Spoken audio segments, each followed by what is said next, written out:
respecto justamente ahí lo que pasó en Pakistán, porque en Pakistán están para conversar. Tuvo reunión justamente Irán con Estados Unidos, conversaciones que fracasaron. De esto y mucho más vamos a conversar con Guillermo Horstman, que ya está conectado con nosotros. ¿Cómo estás, Guillermo? Bienvenido, buenos días. ¿Qué tal, Jorge? Muy buenos días, un agrado saludarte. Tenemos fallidas negociaciones y estamos preocupados porque no sabemos qué vamos a pasar. Se mantiene la tregua, parece el alto al fuego. Sin embargo, estas conversaciones en que se iban a realizar, que se realizaron en Pakistán con el vicepresidente de Estados Unidos, con la gente de Irán, parece que quedaron en cero. ¿Qué pasó el fin de semana en Medio Oriente? A ver, lo que pasó es que, en términos específicos, quedaron en tabla, es decir, conversaron y dialogaron durante 21 horas y finalmente no hubo acuerdo. Hubo acuerdo en algunos puntos, pero no en todos. Y lo que no hubo acuerdo fue respecto a que Irán insiste en mantener su derecho al desarrollo de uranio enriquecido y el control sobre el estrecho de Hormuz. Con esos dos elementos no se llega a acuerdo y la tregua queda en una zona gris, donde hay ataques, pero no con la intensidad que había en días anteriores, y hay cierta expectación en torno a los resultados que va a tener y la acción que va a realizar Estados Unidos en términos de cerrar el estrecho de Hormuz para cualquier buque que salga o vaya a puertos iraníes. Es decir, un aislamiento de lo que es Irán para poder cortar toda vía comercial que le permita no solamente vender el petróleo, sino que recibir alimentos, medicamentos y todos los otros suministros que normalmente un país requiere para poder tener un día a día adecuado. En esta perspectiva, esta suerte de sanción en los hechos que coloca Donald Trump a cerrar una de las bocas del estrecho de Hormuz, sin lugar a dudas, es lo que se está esperando ver qué es lo que sucede. Esto va a pasar ahora, luego en un minuto más, a las 10 de la mañana, es cuando va a empezar el bloqueo justamente del estrecho de Hormuz por parte de Estados Unidos. Ahora, Guillermo, eso es lo que uno no entiende y yo me pierdo un poco y contextualicemos también a nuestra audiencia. ¿Por qué? Porque primeramente Estados Unidos lo que estaba pidiendo era que justamente Irán abriera el estrecho de Hormuz para que pasaran los barcos y se lograra esta conectividad con el petróleo, o sea, que tuviésemos petróleo. Estados Unidos le pide a Irán que lo abra. Y ahora es el propio Estados Unidos que dice, no, ¿sabe qué? No queremos que pasen barcos. No, hay algo que no se entiende ahí.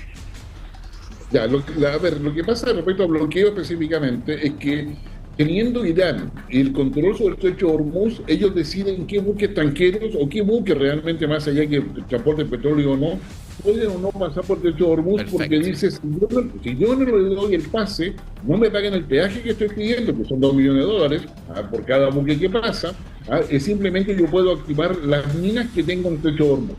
Las minas submarinas, por cierto.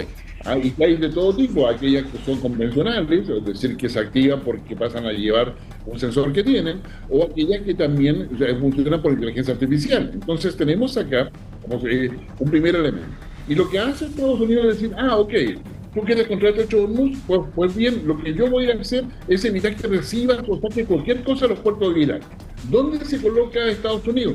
A la salida del estrecho de Hormuz. El estrecho de Hormuz tiene un ancho de 30 kilómetros. Es ahí donde concentra el control Irán, pero Estados Unidos va a colocar su flota naval fuera de esa zona, pero es donde los buques no van a poder pasar porque va a estar el bloqueo naval y por eso se requiere mayor despliegue de buques para no dejar ninguna posibilidad de que los buques que están saliendo de los puertos iraníes o aquellos que están declarando que van a puertos iraníes puedan pasar por dicho estrecho. Perfecto. Ahora, Guillermo, estamos con Guillermo Horstman, analista internacional, conversando sobre esta fallida negociación entre Irán y Estados Unidos y también esta orden de Donald Trump de bloquear el paso de Hormuz.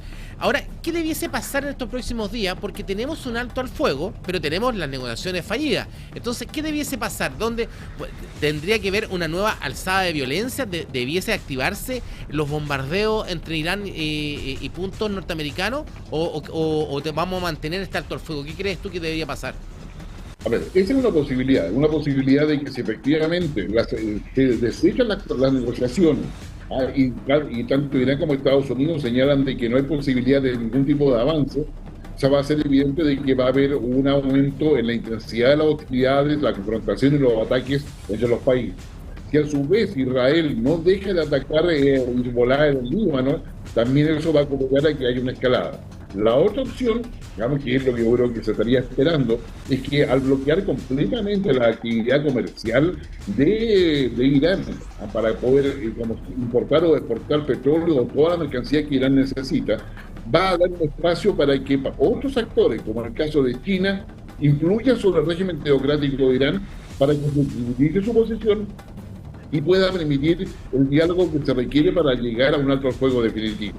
Es decir, acá hay una invitación para que, para que China o Rusia coopere con Estados Unidos a la apertura del estrecho de Hormuz, que es lo que le interesa a Trump, como también para que la propia Unión Europea apoye a Trump en la apertura de este estrecho de Hormuz con este bloqueo a Irán.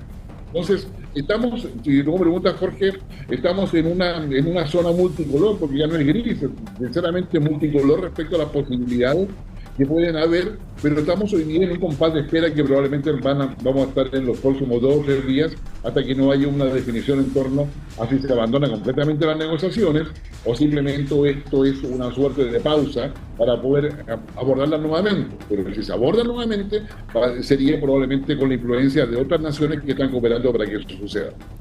Exactamente, bueno, y desde Medio Oriente saltemos acá a nuestro país vecino, estamos con Guillermo Holman, porque tenemos elecciones en Perú, elecciones que también acá se estaban votando en Chile, y con una cartola, era una sábana, era un voto gigante, 35 candidatos a la presidencia, más de 10.000 candidatos al Senado, perdón, a la Cámara, porque primera vez que también elige Senado, ¿cierto, Perú? Cuéntanos cómo ha sido este desarrollo, esta participación de más de 11 millones de personas que han votado ya en Perú, pero que tienen una dispersión de votos enorme, ¿cierto? ¿Cómo ha funcionado la elección en Perú, Guillermo? O sea, han funcionado bien hasta donde tenemos la información de todo el organismo electoral de Perú, ha funcionado bien a tal punto de que hacen algo inédito, que es, como no alcanzaron a votar todos, se establece un segundo día para la votación, cosa que es bastante extraño e inédito, pero pareciera estar funcionando bien y no hay hasta ahora, por lo menos, un cuestionamiento al proceso electoral. Con los datos preliminares que se tienen, como estaría pasando Keiko Fujimori con un 17% aproximadamente a una segunda vuelta, y se estaría esperando quién va a ser su compañera, su compañero, su contrincante en esta segunda vuelta. Pasan dos a segunda vuelta, ¿no? Sí, pasan 2 a segunda vuelta. La más alta mayoría pasan a segunda vuelta. Por lo tanto, quedan 33 candidatos en el camino, algunos probablemente con 0,01% de votación, ¿ya? Pero está dando cuenta primero que Perú está fragmentado social y políticamente, que hay un cierto nivel de polarización también en Perú, y que los niveles de participación y representación no están siendo lo suficientemente claros respecto a la realidad peruana y qué es lo que quiere Perú realmente. Entonces, independiente quién gane la segunda vuelta, que es ahora en mayo, en definitiva, si no tiene el acuerdo del Congreso, puede pasar a volver a pasar lo que ya ha pasado en los últimos 10 años, donde Perú ha tenido 8 presidentes, sí, a raíz de las acusaciones que le ha hecho el Congreso a cada uno de esos mandatarios. Sí, eso ha pasado, porque claro, Fujimori tiene un 16,95%, López Aliaga 14,57%, y la dispersión de Perú, que en los últimos prácticamente 10 años no tenía una estabilidad de un presidente que termine el periodo, ¿no? No, pues. Exactamente, no, ninguna, absolutamente ninguna. Y la paradoja de Perú es que tiene toda esta inestabilidad institucional en términos democráticos, pero sin embargo tiene una macroeconomía que le ha permitido mantener el crecimiento, mantener la inversión, pero con un fuerte énfasis en influencia de la economía informal dentro de Perú. Aquí es lo que se quiere recuperar de una forma. Hoy día hay consenso, por lo menos a nivel de los expertos, asesores, académicos, de que Perú requiere retornar a una fortaleza institucional. Para Chile es muy importante, es decir, que la fortaleza institucional en Perú sea lo suficiente para poder mantener los diálogos y negociaciones entre Chile y Perú que se requieren. No solamente que tengamos convergencia en la política económica, sino que se requiere además una estabilidad institucional para poder ver el tema del corredor humanitario, del caso, por ejemplo, ver el tema migratorio, en fin, hay una serie de elementos, todo lo que es la cooperación en tema de seguridad requiere fortaleza institucional de parte de Perú. Ahora, Guillermo, la lógica indicaría que Perú tendría que ser más de derecha, ¿no? Porque debería ser un gobierno de derecha el que gobierne o que parta o que gane en la segunda vuelta, ¿no? Exactamente, seguimos un gobierno de pragmatismo capitalista, una cosa así, digamos, que podría caer en el sello de derecha. ¿Y Diría que cómo, cada y, vez más difícil.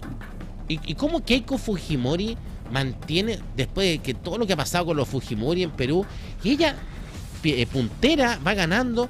¿Cuál es la fuerza de Keiko? ¿Cuál es la fuerza de los Fujimori? ¿Qué representa para los peruanos justamente el apellido Fujimori? A ver, para los peruanos, diría, para un sector de los peruanos, por cierto, representa claridad, seguridad, digamos, y representa, yo diría, una coherencia política. Yo creo que son los tres elementos que Fujimori se ha dedicado a capitalizar. Recordemos que Fujimori tuvo 4 hijos, solamente Keiko finalmente termina en la política en forma permanente. Y ella, digamos, recupera todo eso. Recordemos que Fujimori padre fue el que, digamos, venció justamente a todo un grupo terrorista que estaba acosando justamente al Perú, y que eso termina con la toma de la embajada, ¿no es cierto?, de Japón en su época. Pero de ahí en adelante, bueno, y Fujimori termina renunciando a la presidencia cuando de un viaje a Japón, y termina acá en Chile, en la presidencia de Jorge Cristal, si mal no recuerdo. Entonces, el Keiko Fujimori representa la impronta de su padre en términos de seguridad, coherencia política, digamos, y lo que es, digamos, el fortalecimiento de la economía peruana. Y en eso tiene credibilidad, y ahí hay un sector que la ha apoyado ya en 4 oportunidades. En cuarta oportunidad que ella es candidata a la presidencia, y ha sido vencida en todas las segundas vueltas anteriores, pero mantiene un capital político muy importante. Ahora, tú me preguntas por qué se mantiene ella. Yo creo que hay dos razones que se combinan. Por una parte, la claridad de su propuesta política, digamos, su propuesta ideológica, para decirlo más claramente, pero también la dispersión que hay entre todos los que son alternativas a ella. Es decir, ella es fuerte no solamente porque tenga un discurso que se traduce en este 17%, sino porque además todos los restos son muy débiles, que no tienen un discurso propio capaz de poder generar justamente la densidad necesaria desde el punto de vista argumentativo para poder hacerle el peso o poder confrontar directamente a Keiko Fujimori. O sea, y el que va segundo, que es López Aliaga, es como Kass, es como más conservador, ¿cierto? López Aliaga es como, debería ser José Antonio Kass, y Fujimori como una especie de Evelyn Matei. ¿Ese podría ser el escenario de segunda vuelta? Exactamente, que tenemos una Keiko que hoy día va con el pragmatismo por delante, al que vamos para poder llegar al poder, mientras que Aliaga va con una suerte de ideología mucho más dura para poder enfrentar la realidad peruana. Interesante, Guillermo, mira lo que vamos a tener.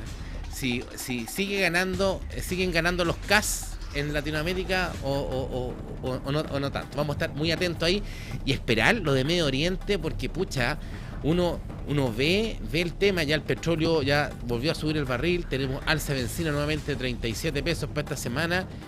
¿Tenemos para rato en el conflicto con Medio Oriente? ¿Qué dices tú, Guillermo? Sí, no, tenemos para rato. Yo creo que, mira, actualmente se está agotando todo lo que era el petróleo flotante, o sea, el petróleo que estaba en los buques tanqueros al momento de cierre Hormuz. Y esto claramente tiene un efecto negativo en China, porque China ha consumido gran parte de esos tanqueros que estaban en los mares de Asia. Y ahora viene el momento en el que, si Donald Trump controla Hormuz, claramente va a controlar la distribución. O sea, China va a recibir menos petróleo del que necesita, en la práctica. Pero eso también significa de que hoy día tenemos un petróleo que está alrededor de los $100, quizás 110, pero el que va a tener un alza importante es el petróleo a futuro. ¿Por qué? Porque a futuro no hay oferta suficiente. Es decir, cuando Estados Unidos cierra Hormuz, quiere decir que no se permite la exportación de petróleo iraní. De otros países sí, pero no iraní. En la medida en que Irán deje pasar a otros países por allí, Arabia Saudita, por ejemplo. Entonces, acá tenemos un tema donde el petróleo pasa a ser muy escaso a futuro, por lo tanto los precios futuros van a tender al alza, más allá que hoy día tengamos una cierta tranquilidad, entre comillas, respecto a un petróleo alrededor de los $100. Ahora, nosotros no tenemos problemas como país de abastecimiento de petróleo porque no dependemos de Hormuz. Nosotros compramos el petróleo aquí a los vecinos, a Ecuador, Argentina, ¿cierto? El tema está en que el precio con el cual le compramos a Argentina o le compramos a Ecuador es un precio mundial. Pero problema de abastecimiento no vamos a tener nosotros, no debiésemos tener en Chile. No deberíamos tener, pero estamos afectos al precio, porque al aumentar la demanda o al no haber suficiente oferta, digamos, que nosotros dependemos básicamente de que los países donde está la refinería, a los cuales le compramos petróleo, mantengan y cumplan con los contratos que tenemos. Es decir, acá hay contratos de largo plazo, no es que Chile salga a comprar como ir a la feria, ¿dónde hay petróleo más barato? No, hay contratos de varios años que aseguran justamente el abastecimiento. Pero si esta crisis recrudece y efectivamente escala de una forma tal donde la oferta de petróleo a nivel mundial se resiente considerablemente, es muy probable de que países como Chile, que son altamente dependientes de petróleo extranjero, independiente de donde provenga, claramente vamos a tener que presionar mucho para que los países cumplan con los contratos firmados con Chile y nos mantengan el abastecimiento. A 3 minutos no teníamos problemas, tampoco consumimos tanto petróleo comparado con otros países, pero claramente es un elemento esencial para nosotros mantener todo lo que es el flujo de mercancía a través del país.